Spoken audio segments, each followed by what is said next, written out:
Bismillahirrahmanirrahim. Comsat Institute of Information and Technology, MA Jinnah Campus, Lahore. Assalamu alaikum. This video contains a presentation in which there is some information about a scientific device which is commonly used on industrial level for the measurement of heat. Now, which device is used? It would be discussed later in the presentation. And the presentation is presented by Mr. Sherafdin Iftikhar Ahmed and Eftizaz Ahsan and is presented to Ms. Zahra Khan, who is lab engineer at Comsat's Institute of Information and Technology. The device is calorimeter, which is commonly used on industrial level for the measurement of heat. Now, what are the contents? The contents are given below. What is calorimeter? Types of calorimeter? What are its industrial applications? And calorimetric calculation. First of all, what is a calorimeter? A calorimeter, from Latin calor meaning heat, is a device used for calorimetry, the science of measuring the heat of chemical reaction or physical changes as well as heat capacity. Now, to justify this statement, have a look at this figure. It is a synchronous cup with a stirrer and a reaction mixture. When reaction goes on, heat is being evolved and the temperature difference is measured by the thermometer. That is a simple mechanism or method which a calorimeter undergoes, and this is the simplest calorimeter which tells us about the difference in temperature, and after that we measure the heat of the reaction, which is the basic purpose of the calorimeter.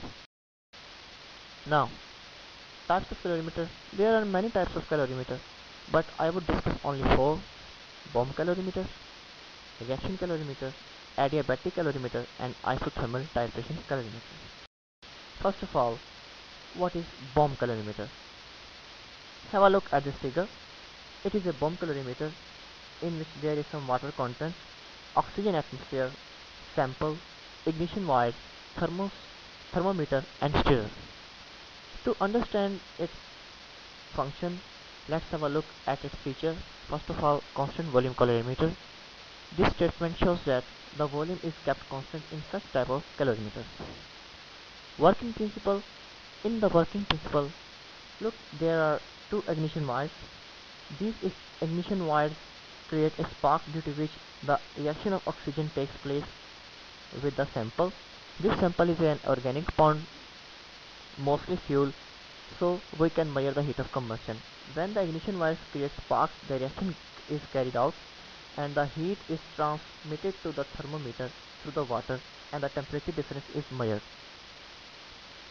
Advantages.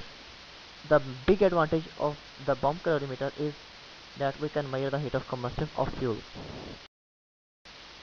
Now, bomb calorimeter applications. There are many applications. You can see that we can measure the heat of combustion of coal and coke, fuel oil, and both heavy and light varieties, gasoline, combustible waste of refuse disposal, foodstuff, supplements, forage crops, and supplements for animal nutrition, building materials, explosive and heat powders, rocket fuels, and related propellants, thermodynamic study of combustible materials, and energy balance studies in ecology. So there are many applications of bomb calorimeters. Now, what are reaction calorimeters? Have a look at this figure. There are two big circles. Both of these circles have the same reaction, but the difference is that in one of the circles there is a yellow colored reagent. Now, when this reagent is being added, the reaction starts, and the difference in temperature is measured between these two circles, which is measured by thermostat. Basically, the fluid is flowing through these pipes. You can see the blue colored pipes. When the temperature flows, the temperature difference is measured between these two circles, and then due to the difference in temperature, we can find the heat of the reaction. This is the basic phenomena. Now have a look that how many methods are there through which we can calculate the heat of reaction using reaction calorimeters. The first one is heat flow calorimetry, in which we make use of heat flow in order to measure the reaction flow rate. The second one is heat balance calorimetry, in which we usually apply the material balance in order to find out the heat evolved. The third one is power compensation. This is also very useful technique and is used on industrial level.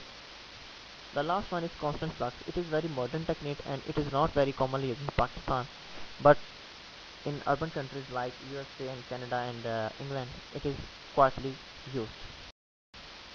The next one is applications. The first one is safety.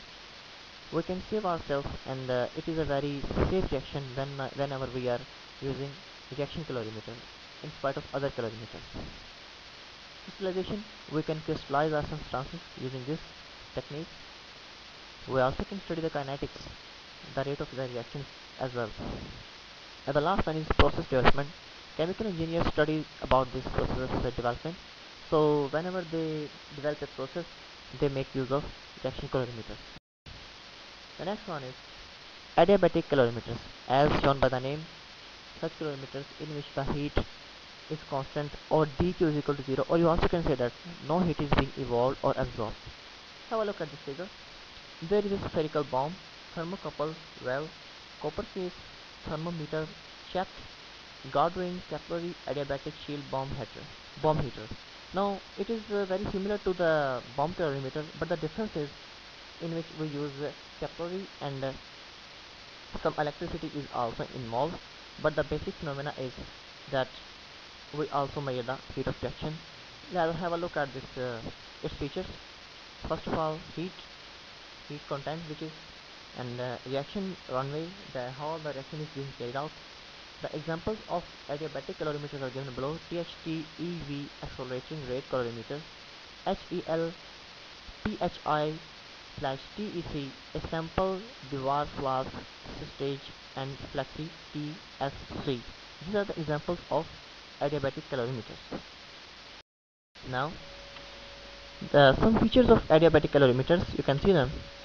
Durable high precision solid copper adiabatic furnace, means adiabatic furnace is being used. Pressure tracking capabilities up to 130 bar, so 130 bar pressure is kept. Temperatures tracking from 200 to 500 degrees centigrade. Advanced software for adiabatic calorimeter control and data analysis. Windows PC compatible. It is a software through with the help of which we can make use of adiabatic calorimeters. Sensitive exothermic detection and accurate one-set temperature. So we also can measure the sensible heats of the reaction. It is one of the big advantage as a chemical engineer make use of sensible heats. When sizing for diets, relief line sizing calculations, means we also can make use of calculation using diets. Kinetic data measurements, as I discussed earlier, we can measure the rate of reactions, determination of single or two phase reactions. So if the reaction is in two steps or single steps, or the reaction consists of one or two phases, solid, liquid or gas, we can measure the heat of reaction. So it is the main feature of the adiabatic calorimeter. The next one is applications. There are many applications, but the most important application, as I mentioned earlier, is the measurement of heat for combustion reactions. Now, isothermal titration calorimeter, as shown by the name, that in such calorimeters, titration takes place.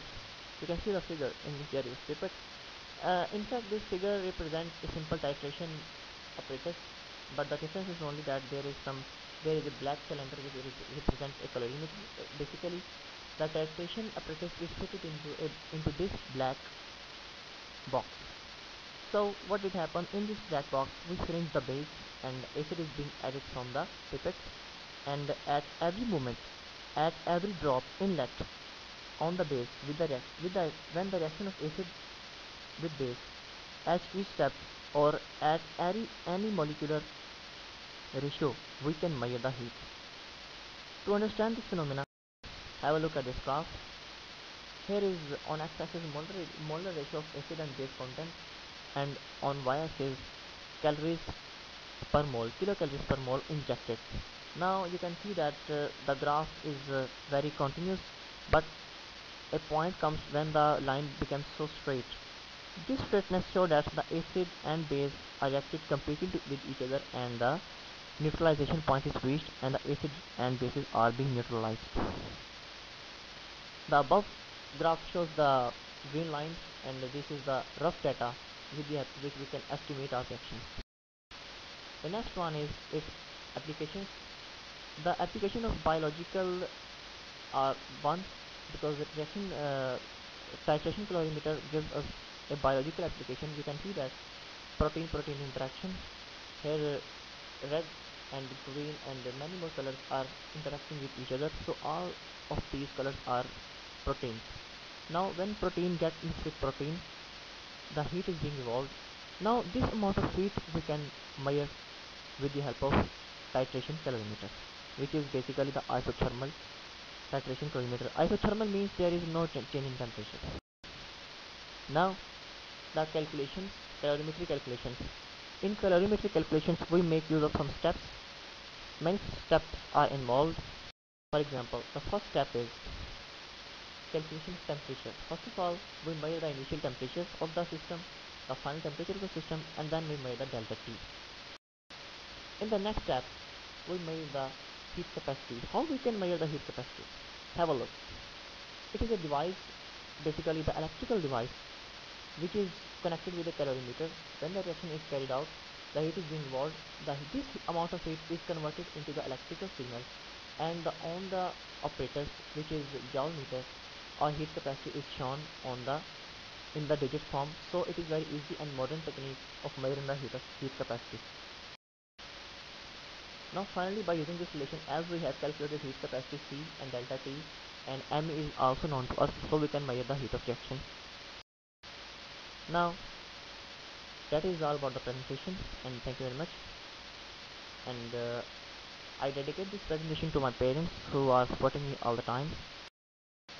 And thank you very much, especially to Ma'am Zara, who make me able to present before her. And I have never been do this in my life, because the first time I make my presentation and convert it into the video and then upload on the YouTube, and it was my first experience, and I came to know about many things which I didn't know. So thank you very much, Ma'am Zara, and I hope that all of you, whoever is listening to me and my group member Atazaz Hassan, you might have been understanding something, or if you still have any confusion, then you can mail me, and I will provide my email address. So thank you very much, and Allah Hafiz. May you live long.